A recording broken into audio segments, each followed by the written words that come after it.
Oi, gente! Finalmente eu voltei a fazer uns vídeos aqui pro YouTube. E dessa vez eu vim mostrar pra vocês um processo de costura de um bloco, um dos produtos que eu faço pra minha loja, que são cadernos, entre outros, né, produtos. Faço cadernos e blocos artesanais. E esse em questão é um bloco de tamanho 10x7, né, 10 de comprimento e 7 de largura. E o processo é todo feito manualmente, desde o corte das capas até o corte das folhas, né, do tamanho das folhas, a dobradura, as pinturas, os desenhos e as ilustrações, até a parte da costura, que é a finalização do produto, né, do caderno. Esse caderno em questão é um bloquinho bem pequeno, então ele sai bastante na loja. E essa linha de borboletas que eu fiz, então tem vários tons diferentes de borboletas. E basicamente eu vou mostrar pra vocês como é o processo de costura, porque a gente tem um processo um pouco diferenciado de costura desse tipo de material, né? Essa costura em questão se chama costura cópita, é uma técnica de costura cópita, e ela é basicamente uma costura feita aparente, né? Ela fica externa, aparentemente, fora de qualquer cobertura, o que seja. Então a costura aparece na lateral ou na parte de cima do caderno. O que eu tô fazendo aí é selecionando a quantidade da linha que eu vou utilizar para fazer a minha costura. Nesse caso, eu usei uma linha de fio encerado, cor roxa, e tô usando também uma agulha curva, porque é muito mais fácil fazer as curvas da costura no caderno com uma agulha curva do que uma agulha reta.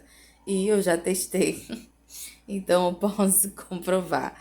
Enfim, para fazer a separação da quantidade de linha, eu conto a largura do bloco umas 11 a 12 vezes, porque aí eu tenho um pouco de folga, caso corra o risco de ter que retomar a costura ou precisar cortar por alguma razão, não faltar linha, né, para fazer a finalização da costura.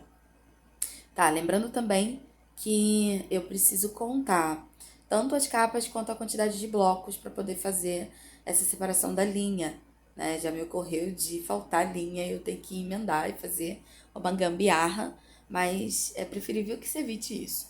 Então, nesse caso aí, esse bloquinho, ele tem 8 mini blocos de 8 folhas cada, totalizando 64 folhas. Então, esse é o mínimo que eu faço de blocos e cadernos, 64 folhas. E os cadernos maiores, normalmente eu faço de 96, que são os cadernos A5, tamanho A5. Enfim, para fazer a costura, como o fio encerado ele é um fio mais grosso, eu só uso uma volta dele. Mas eu também posso usar a linha de algodão, por exemplo, que eu inclusive uso. E aí eu faço uma volta e duas voltas, na verdade, né? Eu passo na agulha e desço de novo, arremato na ponta e uso duas linhas para fazer a costura. Nesse caso, eu estou usando uma só porque o fio encerado é mais grossinho. Então, o processo, ele não é difícil, mas ele requer um pouco de atenção, né? Com o hábito, você se acostuma a fazer esse tipo de costura. E se vocês quiserem, eu posso trazer aqui um tutorial mais focado na parte da costura, porque eu tô basicamente mostrando a vocês o processo de finalização desse bloco, né? Mas se vocês quiserem, eu posso fazer um vídeo com foco maior na parte da costura, para que vocês consigam ver para onde a linha passa direitinho e vocês tentem reproduzir por aí. Bem, aqui eu vou precisar pegar o meu primeiro bloco da parte de baixo, no caso o final, né, o final do meu bloquinho, a capa de trás, né, eu esqueci como é que fala isso, ai que bela designer, mas a capa de trás e o último bloco para começar a fazer a costura. A costura cópita é feita de trás para frente, então tem que começar do final até chegar à capa principal, né, a capa da frente. Eu vou pegar o meu bloquinho, eu passo o fio dentro dessa minha dobradura do bloco e eu já passo fora da minha capa de trás. E aí eu vou fazer meio que vou envolver a minha capa com o fio, né? Passa fora, entra no buraquinho de novo e aí eu arremato indo para a esquerda. Falando fica meio difícil de entender o processo, né? Mas eu vou fazer praticamente todo o caminho desse jeito. Eu entro pelo bloco, passo por trás, pelo menos esse primeiro bloco, né? Passo por trás e arremato por dentro dessa linha aí que passou dentro e por trás. E aí eu vou voltar para o meu bloco, para a parte de dentro, e vou colocar a linha de novo ali dentro. Beleza. Finalizei o primeiro bloco, eu vou pegar o segundo bloco e alinhar o primeiro. E dessa vez, agora eu vou passar dentro do bloco e por cima, onde vocês estão vendo aí essa linha se formando na parte de cima do bloquinho. Então, eu vou passar dentro daí de cima, não vou mais passar atrás da capa, né? Então, eu vou fazendo esse processo até chegar ao último bloquinho, que eu tenho que deixar ele de lado antes de inseri-lo nesse processo aí, né? Ficou meio confuso de entender, eu acredito. Eu, por exemplo, sou uma pessoa bem visual, então eu preciso ver direitinho como é o procedimento para conseguir entender o que está dizendo, enfim. Mas, como eu disse antes, se vocês quiserem, eu posso fazer um vídeo mais detalhado mostrando a costura em si, não só a montagem do bloquinho, como eu tô mostrando nesse vídeo. Mas enquanto eu tô aí fazendo essa costura, né, passando por dentro, por fora, eu me sinto como se eu estivesse costurando uma pessoa, sabe? Fazendo pontos. É muito doido. Mas eu acho que é tipo isso, sabe? Essa agulha curva, ela é muito vista nesses processos cirúrgicos, né, de pontos e tal. E, nossa, auxilia demais. Quando eu comecei a fazer os cadernos, eu fazia com a agulha reta. E era um inferno, era um caos. Um caos, porque eu não conseguia fazer essa curva dentro do espaço que eu tinha que passar, né? Então eu fui tentando pensar em alternativas até que eu lembrei que existia essa agulha curva e comecei a utilizá-la. E foi a salvação da minha vida. Essas folhinhas que vocês estão vendo aí, elas são um pouco menores do que 10 por 7. Normalmente eu faço 9 por 7 as folhinhas, para que elas fiquem dentro direitinho da capa, né, do bloquinho, e não passe assim para fora, não fique feio o acabamento. Mas essa aí deve estar com uns 8 por 7, né? O tamaninho dela tá um pouco menor. E ela é uma folha quadriculada, né? Eu trabalho com folhas quadriculadas, folhas lisas, tanto em tons amarelados, né, que melhoram um pouco a visualização por conta de usar menos força na vista, tanto quanto folhas brancas, sem pauta também, né, lisas sem pauta, e folhas pontilhadas. Esse caderno, esse bloquinho, na verdade, ele é muito pequeno, então não dá para usar, por exemplo, as folhas pautadas que eu tenho. As folhas pautadas, elas são só para cadernos de tamanho A5, porque ela já tem o formato da pauta para caderno tamanho A5, então não tem como aplicar nesses bloquinhos menores. Eu também acho que não é muito funcional, na verdade. Eles são bem pequenininhos, então são muito bons para anotações, para desenhos rápidos, para pequenos desenhos de observação, né? Eu estudo design, então eu tenho muito contato com pessoas desse ambiente artístico barra designístico, criativo, né? Então eu penso muito nisso quando eu vou criar as minhas peças e, e mostrar os meus produtos, sabe? Eu sentia muita falta de ver empreendedores, pessoas locais, sabe? Que fizessem produtos e investissem nessa parte relacionada ao design, ao desenho, à pintura, à ilustração tradicional, né? Que é uma coisa que eu gosto muito. E aí, acho que foi assim que eu comecei a correr atrás de fazer peças assim.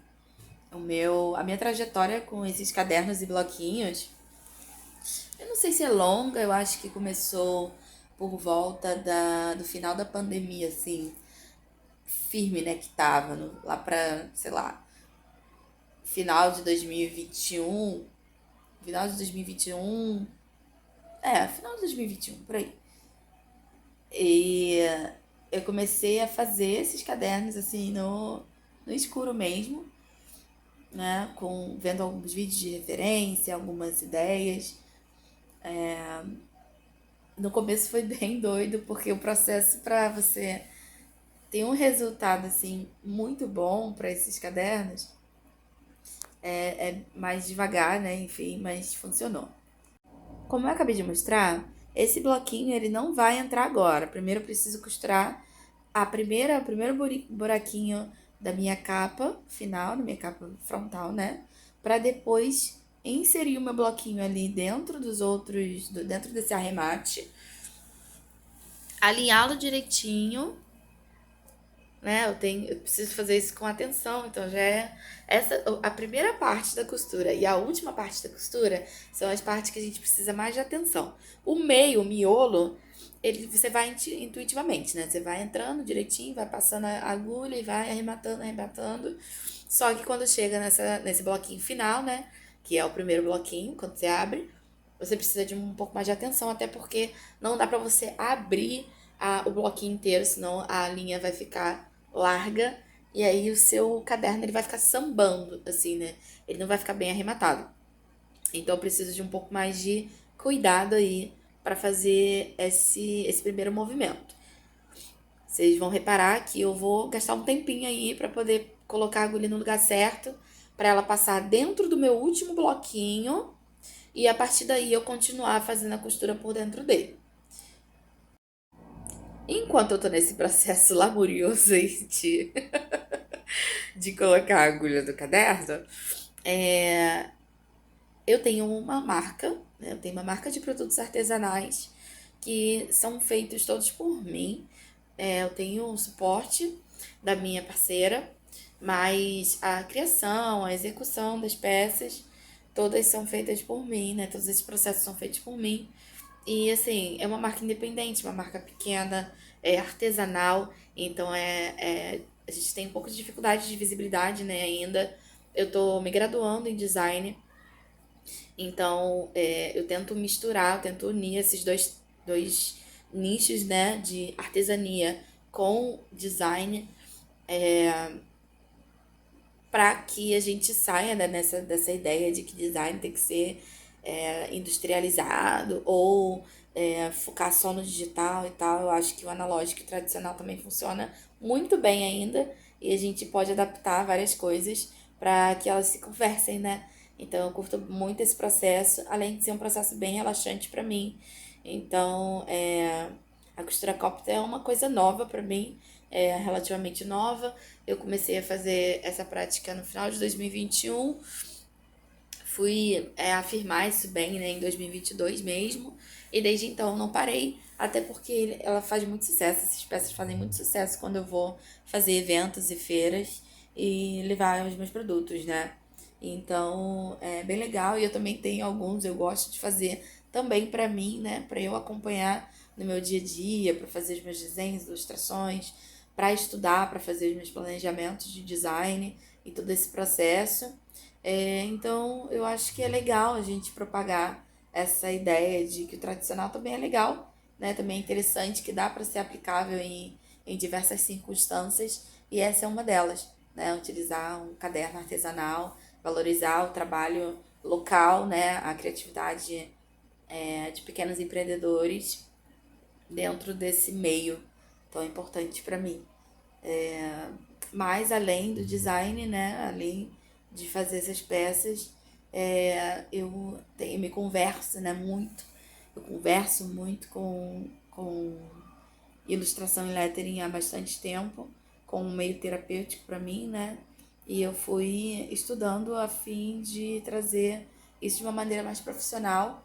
Então foi a partir daí que eu comecei a me encontrar dentro da arte da manualidade, né? Vamos dizer assim. Eu gosto muito de coisas manufaturadas. Então, tá aí, né? Quase pronto o resultado do bloquinho. Aí eu tô fazendo a última costura, eu passo bem entre os outros blocos só para certificar de que vai ficar bem apertadinho, não vai soltar. Olha a atenção da gata. E agora eu passo dentro do último furo do primeiro bloquinho de novo. E aí eu faço o arremate, eu dou alguns nós e faço o corte da linha. Tem que dar um nozinho bem rente à folha, novamente para ele não ficar dançando, né? As folhas não ficarem dançando. E aí eu corto e finalizo com isqueiro só quando for fio encerado, tá bom? Porque o fio encerado ele queima de um jeito que dá pra você dar uma grudadinha e ele não vai soltar. Agora, se for algodão, não faça isso, pelo amor de Deus. Ok? Agora eu tô mostrando pra vocês como é que fica o processo da costura da copta, né? Costura copta. Ai, que bonitinho.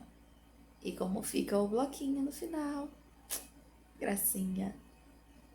E aí, vocês gostaram?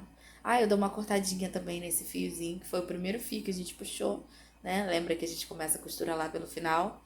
Então, esse é o resultado, gente. Tá prontinho o nosso bloquinho. Eu espero que vocês tenham gostado do nosso papo também.